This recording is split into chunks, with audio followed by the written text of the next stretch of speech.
안녕하십니까. 맥체인 성경 읽기 사무엘상 15장, 로마서 13장, 예레미야 52장, 시편 31편. 첫 번째 사무엘상 15장, 순종이 제사보다 낫다. 본문에 도움이 되는 배경과 맥락을 소개합니다. 사무엘상 15장은 하나님께서 아말렉 족속에 대한 심판을 사울에게 명령하시는 장입니다. 아말렉은 출애굽 당시 이스라엘을 후미에서 공격한 민족으로 하나님은 천하에서 기억도 못하게 하리라고 하신 바 있습니다. 사울은 아각을 살려두고 좋은 양과 소를 남기며 하나님 여호와께 제사하려 하여 라고 둘러댑니다. 그러나 사무엘은 순종이 제사보다 낫고 듣는 것이 순양의 기름보다 나으니 라며 하나님의 말씀을 부분적으로 순종하는 것이 불순종과 같음을 선포합니다. 이 사건으로 인해 사울은 하나님의 왕권에서 철저히 버림받습니다. 본문의 중요 구절을 소개합니다. 사무엘상 15장 22절 23절. 사무엘이 이르되 여호와께서 번제와 다른 제사를 그의 목소리를 청종하는 것을 좋아하심 같이 좋아하시겠나이까. 순종이 제사보다 낫고 듣는 것이 순양의 기름보다 나으니 이는 거역하는 것은 점치는 죄와 같고 완고한 것은 사신 우상에게 절하는 죄와 같음이라. 왕이 여호와의 말씀을 버렸으므로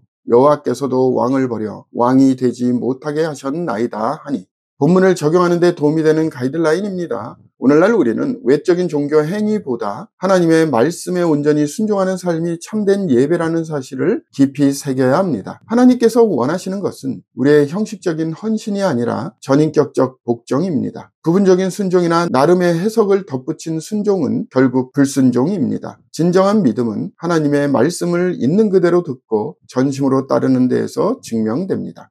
두 번째, 로마서 13장, 그리스도인의 권세에 대한 순복과 사랑의 완성. 본문에 도움이 되는 배경과 맥락을 소개합니다. 로마서 13장은 그리스도인의 사회적 책임, 특히 국가 권세에 대한 태도를 다룹니다. 위에 있는 권세들에게 복종하라는 명령은 당시 로마 제국의 억압적 통치 속에서도 바울이 복음을 전한 맥락에서 더욱 강조됩니다. 권세는 하나님으로부터 나지 않음이 없나니 라고 선언하며 심지어 세속 권세도 하나님의 통치 질서 안에 있음을 말합니다. 또한 8절 이하에서는 율법의 완성이 이웃 사랑에 있음을 강조하며 사랑은 율법의 완성이니라 라고 선언합니다. 2장은 개인의 경건뿐 아니라 사회적 책임, 복음과 윤리의 연결성을 조명합니다. 본문의 중요 구절을 소개합니다. 로마서 13장 1절. 각 사람은 위에 있는 권세들에게 복종하라. 권세는 하나님으로부터 나지 않음이 없나니 모든 권세는 다 하나님께서 정하신 것이라.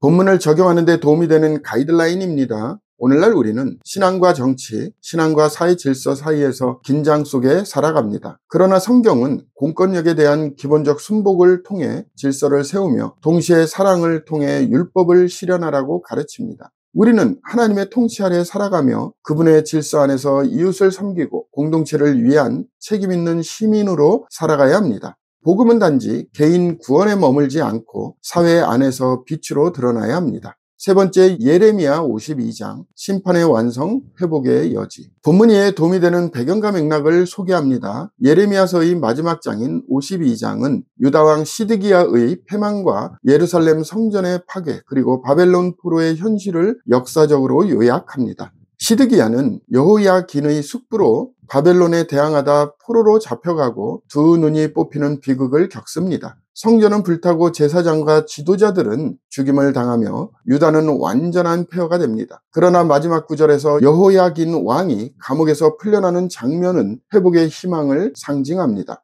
하나님은 징계를 끝내고 은혜의 시작을 여시는 분이십니다. 본문의 중요 구절을 소개합니다. 예레미야 52장 11절. 시드기야의 두 눈을 빼고 놋사슬로 그를 결박하여 바벨론 왕이 그를 바벨론으로 끌고 가서 그가 죽는 날까지 오게 가두었더라. 본문을 적용하는 데 도움이 되는 가이드라인입니다. 오늘날 우리는 하나님의 심판이 언제나 끝은 아니라는 진리를 마음에 새겨야 합니다. 죄에 대한 대가는 반드시 따르지만 회개한 자에게는 새롭게 하시는 하나님의 은혜가 기다리고 있습니다. 어둠이 짙은 그곳에서도 하나님은 다시 일어나게 하시는 분이십니다. 소망은 인간의 조건이 아니라 하나님의 성품에 근거합니다. 오늘의 마지막 본문 시편 31편 고난 중에 드리는 전적인 위탁의 기도. 본문에 도움이 되는 배경과 맥락을 소개합니다. 시편 31편은 다윗이 고난 중에 드린 신뢰와 위탁의 기도입니다. 내 영을 주의 손에 부탁하나이다 라는 구절은 예수님께서 십자가 위에서 인용하신 말씀으로 죽음 앞에서도 하나님의 손을 신뢰하는 깊은 믿음을 표현합니다.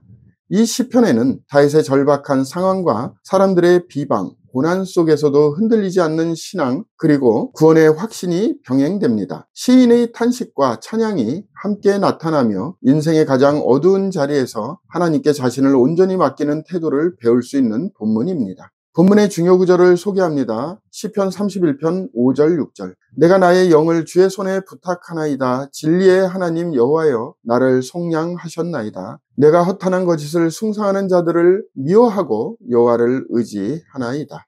본문을 적용하는 데 도움이 되는 가이드라인입니다. 오늘날 우리는 고난과 불확실성 속에서 우리의 인생을 하나님께 온전히 맡기는 믿음을 배워야 합니다. 상황을 바꾸지 못할 때에도 마음을 하나님께 드릴 수 있습니다. 하나님은 진리의 하나님이시며 우리를 속량하신 구속자이십니다. 위기를 지나면서 더욱 깊은 위탁과 감사로 나아가야 합니다. 감사합니다.